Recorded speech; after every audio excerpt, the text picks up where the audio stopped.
How to fix swipe glitches or backtrack not working on Bumble.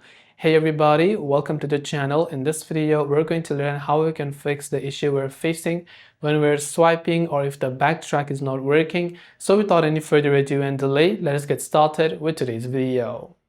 If you are facing swipe glitches or if your backtrack is not working, what are some of the things that you could do? Now, for this, what you have to do is first, if you're facing the like issue or if your backtrack is not working, I will recommend you sign out of Bumble first. So open up Bumble and go to your profile and just make sure to sign out by tapping the gear icon, scrolling down and logging out of your account. If it's possible, you can also try to uninstall the app. Don't worry, uninstalling the app will not delete your account. After that, reinstall the app and re-log into your account and see if that helps you.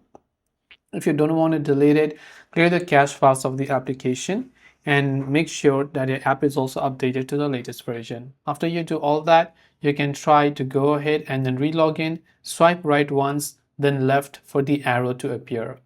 And this way you'll be able to fix if your swipe glitches or backtrack is not working. I hope this video helped you. If you have any questions, feel free to leave them down. Thanks for watching and see you in the next video.